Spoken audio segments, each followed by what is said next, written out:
आपने भी ऐसा कभी सुना है कि आपको भी कोई चाहता है कि ये डीजे वाले बाबू जरा गाना बजा दे। हेलो दोस्तों, नमस्कार। मेरा नाम नीतीश कुमार। आज आपका ब्रांड न्यू कोर्स में आपका स्वागत है। आज का कोर्स है how to start DJ business. DJ business वही, अब डीजे वाले बाबू जरा गाना बजा दे। डीजे बिजनेस पॉइंट ये है कि क्या आपके भी मन में इच्छा हो रही है कि मैं भी अपना स्टार्टअप शुरुआत करूं, वो भी डीजे बिजनेस। आज का आपने कभी यह रियलाइज किया होगा कि आज पार्टियां हो रही हैं, इवेंट्स हो रहे हैं, बर्थडे हो रही है, एनिवर्सरी हो रही है, शादी हो रही है, मैरिज वेडिंग है, बहुत सारा इवेंट है। और उसके लिए क्या चाहिए? इंटरटेनमेंट। और यह सेटअप कौन करता है? वो डीजे वाले बाबू। तो मैं आपको बताने वाला हूं इससे रिलेटेड कंटेंट, इससे रिलेटेड आपके डाउट्स कि कैसे, क्या कोई इसका स्पेशलिस्ट तो नहीं होता है डीजे वाले बाबू? डीजे कोर्स तो नहीं होता है? इसका मार्केटिंग सेगमेंटेशन क्या होता है? इसका रिसर्च क्या होता है? इसका इसमें लाइसेंस लेने की जरूरत नहीं पड़ती है। इसका मार्केटिंग क्या होगा? इसका अर्निंग कैसे होगा? इसका ग्रोथ कैसे होगा?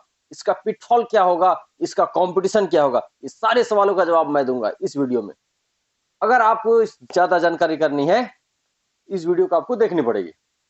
तो लेट्स नाउ वीडियो शुरुआत करते हैं। पहला, how to start DJ business में ये ब्रांड न्यू कोर्स है और मैं आपको बताऊंगा कि कैसे आप कम से कम इन्वेस्टमेंट, अंडर 3 लाख, आप 3 लाख के इन्वेस्टमेंट में आप अपना बिजनेस स्टार्ट कर सकते हैं।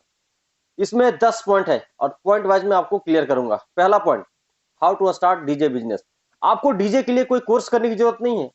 डीजे बिजनेस स्टार्ट करने के लिए आपको कोई कोर्स करने की जरूरत नहीं। आपको म्यूजिक के प्रति इंटरेस्ट होना ही इंपॉर्टेंट होता है।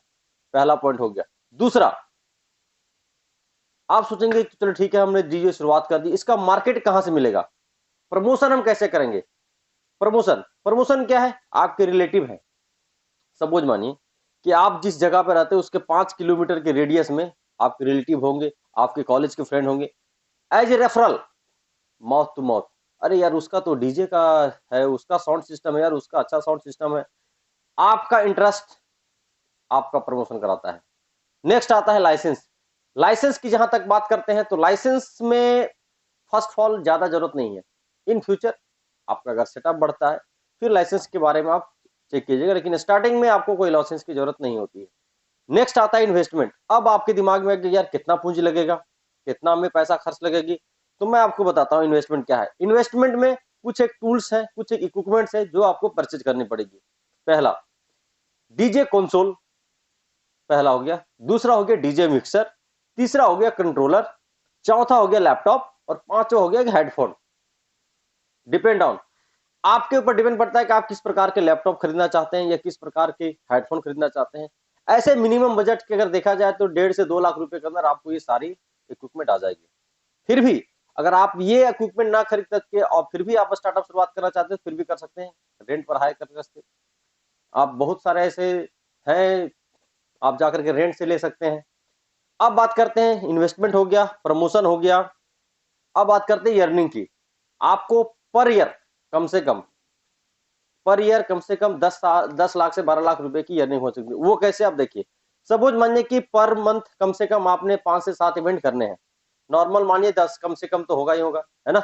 10 इवेंट कम से कम रेटियो आप अगर पर डे, इसमें क्या आते हैं, पर डे का रेशियो होता है, तो उस हिसाब से अगर 3,000 4,000 का भी रेशियो करते हैं, 2 दिन 3 दिन का इवेंट होगा, तो मान के चलते हैं एक महीने में 10 दिन और 10 इवेंट यानी 1 लाख रुपए, 12 महीने में 12 लाख रुपए। लेकिन ऐसा नहीं है, ये आपका हर एक सीजन नहीं चलता है, कभी कभी ऑफ सीजन भी होता है। तो ऑफ सीजन को कैसे मेंटेन करते हैं, ये मैं आपको तरीका बताता हूँ।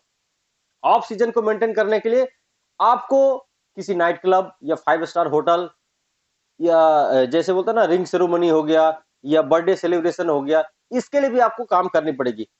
ये आपका रेवेन्यू धीरे धीरे देता रहेगा। नेक्स्ट आता है पिटफॉल। अब क्या है, पिटफॉल में बहुत सारे प्रॉब्लम आते हैं। प्रॉब्लम पिटफॉल, जैसे मैं आपको बता रहा हूं यार ये तो बहुत आसान लग रहा है, लेकिन नहीं। पिटफॉल क्या है, आपको समझना पड़ेगा। उस चीज को समझना क्या पड़ेगा, आपको कभी कभी मुश्किलों का भी सामना करना पड़ेगा, इतना आसान नहीं है। इस मार्केट में, डीजे बिजनेस में कंपटीशन बहुत ज्यादा है।